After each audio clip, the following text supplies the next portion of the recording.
The big focus this evening is on the Twitter hashtag TalkToAMuslim. Now, why exactly are we doing this? In case you've not followed Twitter very closely, let me give you an idea of what a lot of people have actually been tweeting about, and then we'll debate this. Zainab Sikandar tweeted, "I'm an Indian Muslim, I'm a human too, you can talk to me, hashtag TalkToAMuslim." Alright, and a lot of people put up placards and images saying, "Talk to a Muslim. I'm not just a Muslim, I'm a Hindu as well," is what they say. Swara Bhaskar, the actor, wrote, "India comes in all creeds and from all beliefs. India stands for love and for peace. I'm an Indian, I'm an atheist, I talk to Muslims, hashtag talk to a Muslim." That's a photograph that she put up. And a lot of other people have been doing the same thing with these placards, with these messages. Nazia Eram writes, "For those who believe the hashtag talk to a Muslim is unnecessary, you need to tune in to the conversation happening in your house, in your kids' classroom, in playgrounds. Otherization of Muslims is already complete. So then why are we debating this?" She says, "Demonization is what we are fighting. It is that bad," is what Nazia says. Now here's an opinion with a distinct nuance. Omer Ahmed writes or tweets, "If you think you need to talk to a Muslim, don't come near me. If you can't see another human being without seeing their identity, race, caste, gender, whatever, you are the problem."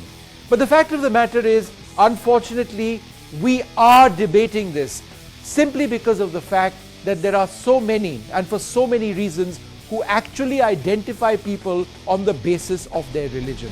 It's no longer I'm talking to a fellow citizen, or I'm talking to a friend, or I'm talking to somebody I don't know. Oh, I am talking to a Muslim, or I'm talking to a Christian. This is a problem in our country at this moment. A lot of people say that that's not the case. We'll debate it. Kasturi Shankar says, and this is the opposite perspective I'm referring to, "It's a malicious campaign designed to foment trouble where there is little and create division where there isn't any." Isn't there division? Well, a lot of people would say that's outrageous. There is. "Do not alienate regular Indians like me who have never cared what God you pray to until you brought it up." So that's another perspective over there. Again, hashtag talk to a human, she says. She says, not talk to a Muslim, talk to a human.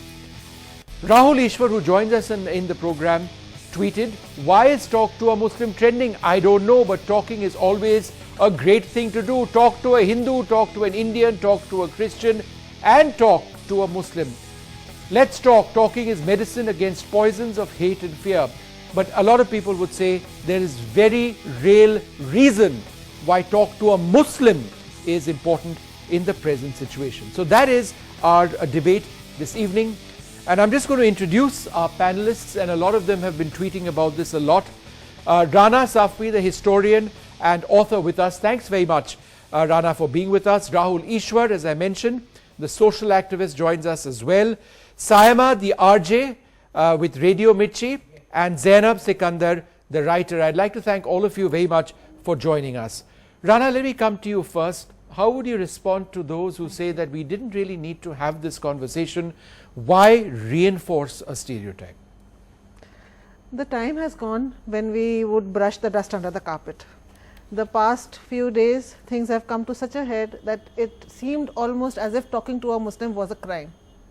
And yesterday I saw this hashtag at around 4:30. I had been busy throughout. And as soon as I saw it, it resonated with me, because there was something inside me. How did it resonate with you? I was just boiling over with anger and frustration at the way the ministers were talking, at the way press conferences were being held, as if, you know, like talking to a Muslim is some kind of a very bad thing. Or something unusual and something strange. Unusual, strange, and definitely not the thing to do. So that is why this just resonated to me. Talk to me. If you have a problem, talk to me. If you have any misconception, talk to me. Why are you just picking up or distorting news reports or whatever these TV channels are going on every day? So it's communication is always the key to this thing, and it should be two-way. It should be listening, not just like talking, but you listen to us also. You talk to us, you listen to us, and let us clear whatever misapprehensions you have. It is not as if every Muslim is a is good doing halala or doing issuing triple talaqs or entering a polygamous marriage, or like they are not there isn't educated. One Muslim. It's not it's not one homogeneous entity. There is great heterogeneity in our country. And there are so many classes, sects, everything. Rana, one moment. Let me go across to Saima. Saima, why do you disagree? Why do you believe that this Twitter hashtag has problems? Vishnu, in this age, we're just talking about, I mean, there is so much of divide and hate agenda all over. We are talking in terms of Hindu, Muslim, Dalit, women. I mean, as much as we can divide, I mean, that's in the vested interest of a lot of politicians we can see. But again, picking out people and giving them the identity. Like, for example, I must confess that I'm sitting here in the capacity of a Muslim and I'm feeling terrible about it, because till now I have always, carried that identity of just an Indian.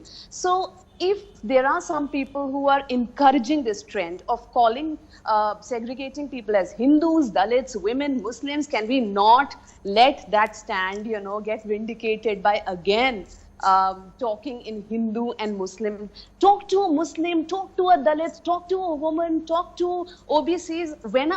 At what point are we going to stop, and who are we talking to, any which way? So it's almost like you alienated me further by calling me a Muslim. Saima, let me disagree with you somewhat, though I'm not supposed to be agreeing or disagreeing, but let me disagree somewhat. If we are confronted with headlines in this country which say, Hindu खतरे में है, राहुल का मुस्लिम प्रेम, Congress Muslim party है, and we have lynchings, we have deliberate efforts on social media to name and rename criminals Muslims, to stereotype Muslims, to attack them, to encourage this culture of ministers garlanding people who are criminals. Why should we be shy of saying we have a problem? Let's talk to Muslims. What's the problem? We have a problem, don't we? Of course we have a problem. We have a problem, and I believe there are many ways of actually countering it. We should aim at assimilating more. We should aim at mixing more. We should aim at, actually getting over these terminologies of Hindus and Muslims and Christians and Dalits and OBCs rather than highlighting it. It's not about not confronting the problem. The problem is there, and there are many ways of handling it. But again, alienating and saying... Okay, what are the ways of handling it? Just briefly before I go across to my other panelists.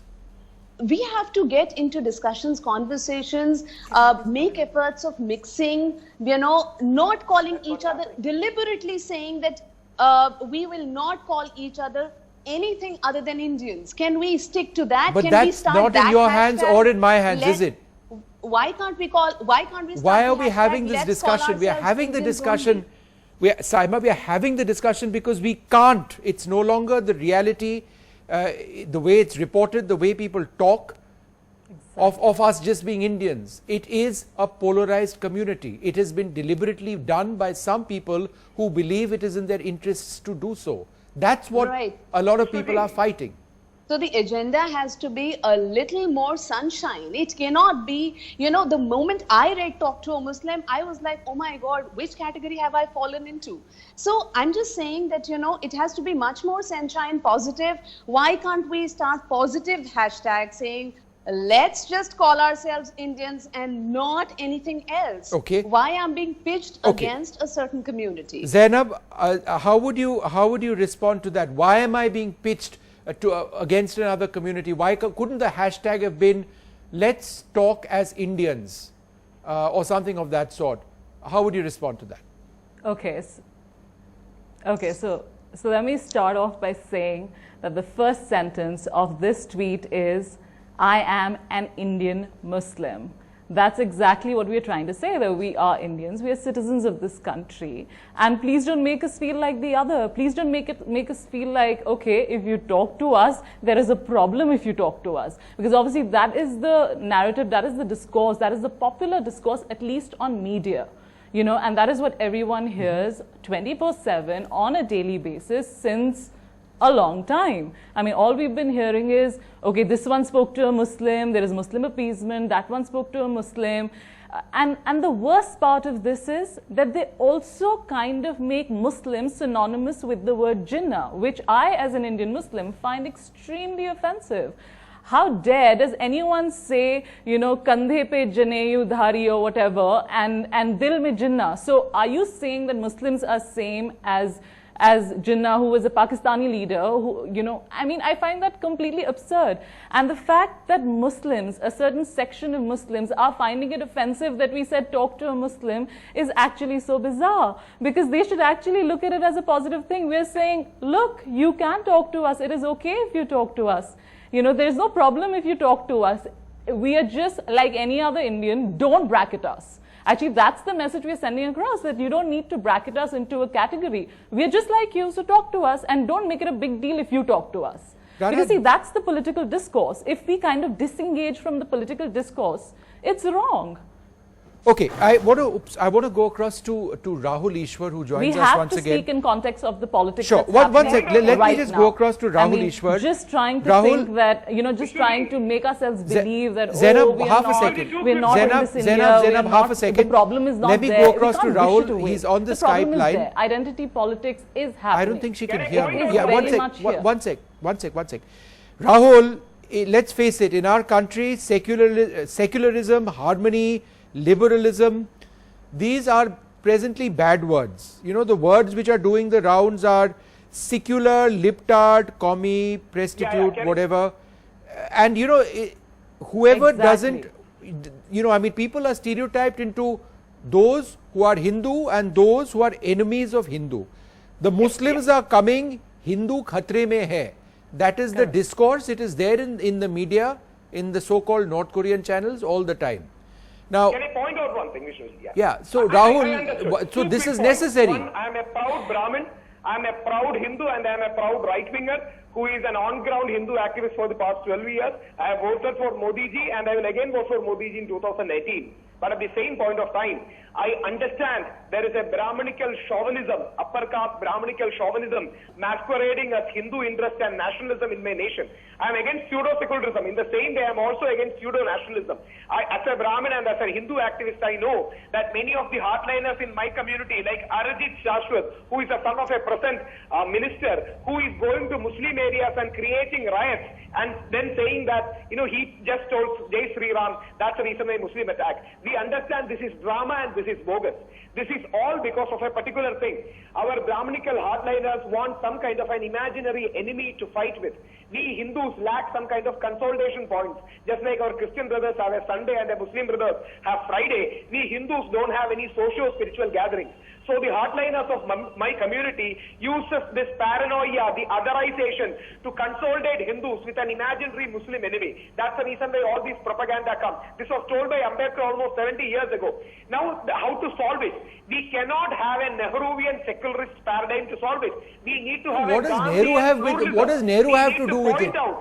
What does Nehru have to do with it? Can't we be secular without bringing poor old Nehru into this entire thing? Because you know, I have no disrespect to Nehruji as a person. I am raising a political What is Nehruvian secularism? Secularism was not invented by Jawaharlal Nehru. Secularism is something we are constitutionally bound to accept. It's more than just something which any one leader or leaders brought in. It's something we are educated in. It's the essence of what it is to be an Indian. We should have pluralism instead of secularism, and we should point out to our people, just like our Indian national flag, Mahatma Gandhi honestly said, saffron stands for Hindu, white stands for Christians and Parsis, green stands for Muslims, and it is Hindu. No, that is taking it to another level. But Rahul, let me ask you one question, very simple question, since your answer was a little more nuanced than it has been in the past. Why don't you support the hashtag Talk to a Muslim when you are saying that there is a certain paranoia on the basis of which members of the Hindu community like to polarize or are polarizing Muslims. If that is the case, why don't you back? Why don't you back? Ultra Hindu hardliners. Right. So why don't you tweet this out? Why don't you tweet this out that it is necessary to have this hashtag because it reflects a reality in this country? Why don't you back the hashtag? Why are you offering? Why are you contradicting yourself? You are saying two things. On the one hand, you are saying that there are people who are deliberately polarizing, but on the other hand, you will not support the hashtag. Why not? I am a moderate Hindu, responsible right-winger, and I feel Christians, Muslims, Hindus are all part of this nation. But I am into identity politics. But my identity is not against Muslims. I am not Islamophobic. That's the reason why Nehruvian secularism I oppose. I support Gandhian pluralism. Gandhian pluralism is all right. I think we all support Gandhi. I think we all support Gandhian pluralism. If Gandhiji was alive today, he would be aghast that we are having a discussion where Muslims are apparently the other and we are trying to ensure that they are not.